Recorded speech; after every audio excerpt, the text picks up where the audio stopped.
Greetings and welcome to another season of Disking with Speedy Nathan. I'm going to share with you today my plans for 2024. And that's a little disclaimer there. These are just my plans. As I've found out over the years, I can plan all I want, but it doesn't always go as I think it should. But I do have a plan for 3 different areas when it comes to disc golf in 2024.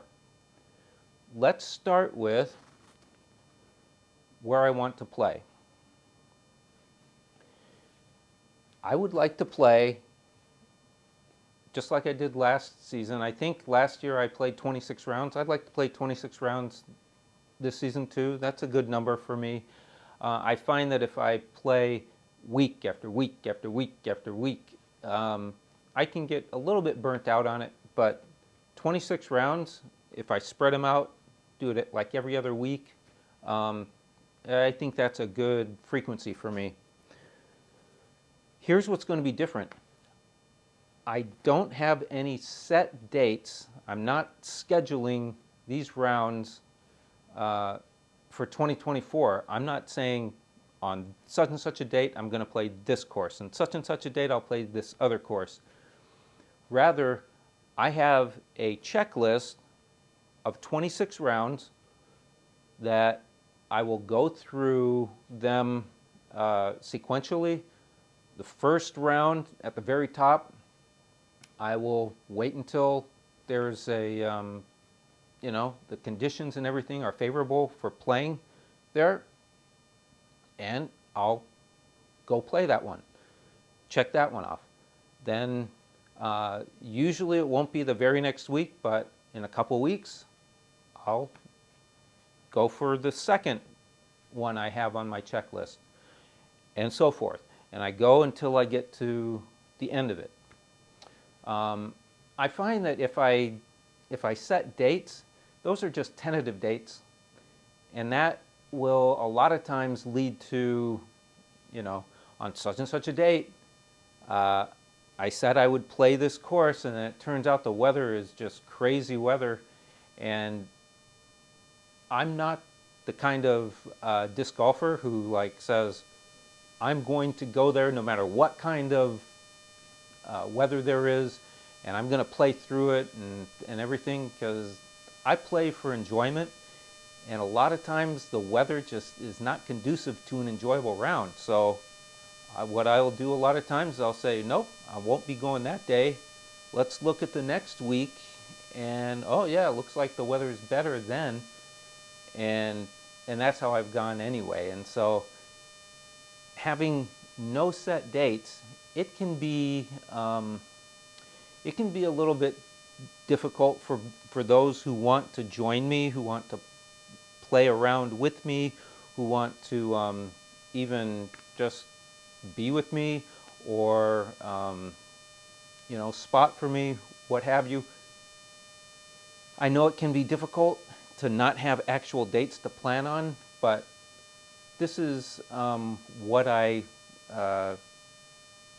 think will work best, is to not have any set dates and just play when there's good weather and good conditions, and just keep knocking the courses off till we've played all of them.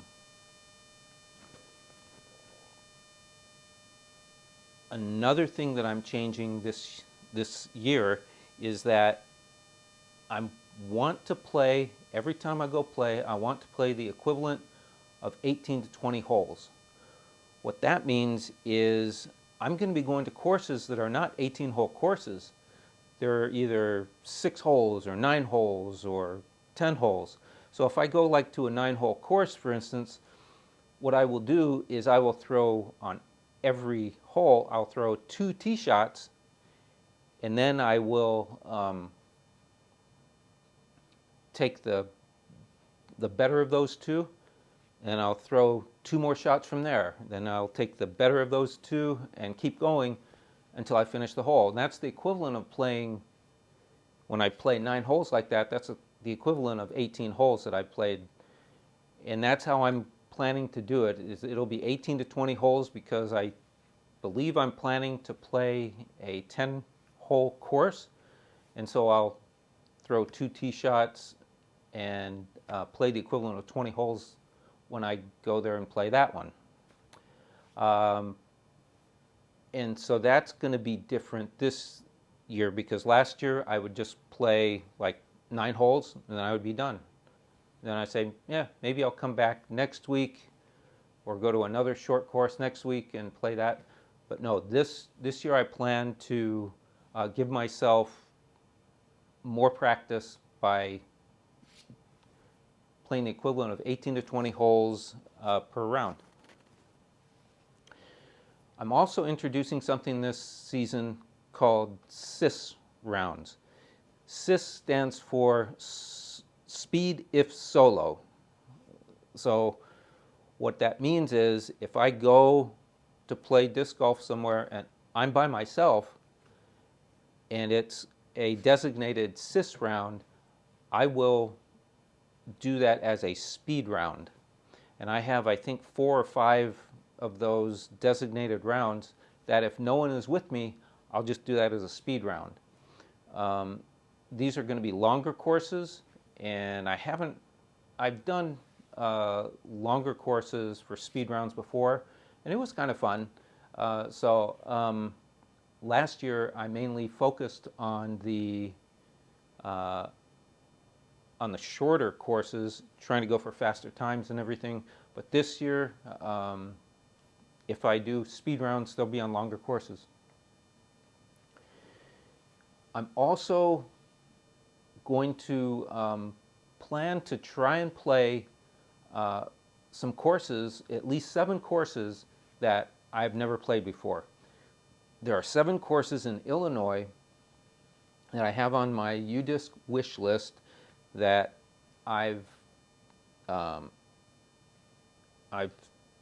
made it my plan to go and play those at some point. And that gets into the scheduling again, in that I think at least 1 or 2 of these courses are at least moderately wooded. I usually like to play wooded courses at the beginning of the season, in the spring, end of the season, in the fall, when the rough isn't quite as thick and there's not as big of a risk of losing discs.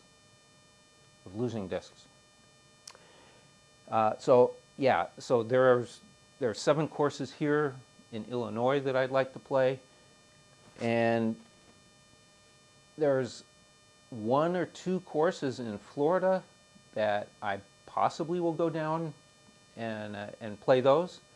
I've also have on my wish list a couple courses in Michigan. We'll see if I can get a trip to go play those. All right, next, what I want to throw. This is no surprise if you've been watching my vlog in previous seasons. I'm all Discmania. I don't plan to throw anything but Discmania this year. And there's not going to be a lot of changes to my collection of discs that I take with me on courses. I'm going to keep as my putters, throwing putters and putting putters, the Link, just different plastics and but the same mold, the Link. That is my putter of choice. My mid-ranges, there are going to be 2 mid-ranges, the same ones that I used last season primarily, the Origin and the MD1. The Origin is a little more understable, so I can throw turnovers a little better with that. And the MD1, it is a very straight flyer, and that's pretty much all I need. With my distance drivers, fairway drivers, I don't throw distance drivers during rounds, but as far as my fairway drivers, I'm going to be adding the CD1, the control driver 1, to my drivers. And so what I will be throwing off the tee on the longer holes will be the Essence, the FD, the CD1, the TD, which is a turning driver, and the TD2, which are very lightweight, the ones I have, and they're the ones that go the furthest for me because I don't have a lot of power in my arms, my throwing arm, and it will, these should be a good selection of discs to throw. And as you see, these are understable to stable discs. I don't like to throw a lot of overstable discs because they don't go very far, and a lot of times they just flip over to the left and go right into the ground when I throw them, no matter what I do. So it's like I don't see a need for them.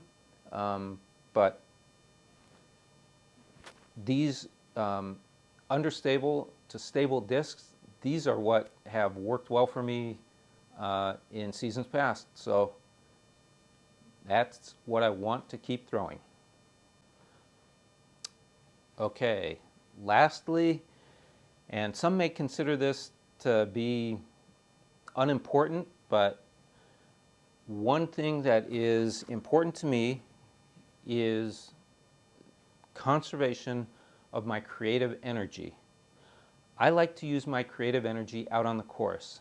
I don't like to have to use it when I'm thinking about, okay, what hat should I wear? What shoes should I wear? What shorts should I wear? Or anything like that. How should I look when I go and play? Because of that, because I want to conserve my creative energy, I have a simple wardrobe that I'm going to plan on utilizing out on the course this year. For my tops, I'm going to be wearing Polo, Discmania, and Dwsn Pro.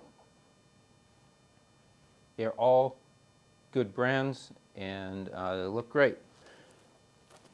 For my shorts and my pants, Polo once again, Izod, Nike. Those are the main three brands that I will be wearing. My hats, mainly Discmania and Dwsn Pro, and I also have a Soul Crusher hat. For my shoes, I really like the Merrells. They work great for me, but I also picked up some Polo trail shoes that I'm going to try too. Those are going to be for the non-speed rounds. For my speed rounds, I use Nike and Adidas for those. So I'll mainly be wearing the Merrells and the Polos. And lastly, I'll be wearing Grip 6 belts. Wear them with my pants, wear them with my shorts that I have, and they are a great, comfortable accessory. Those are my plans for 2024, and I'm excited to go play the first course on my list, which is Walnut Hollow Long Course. I'll be back to tell you how it goes.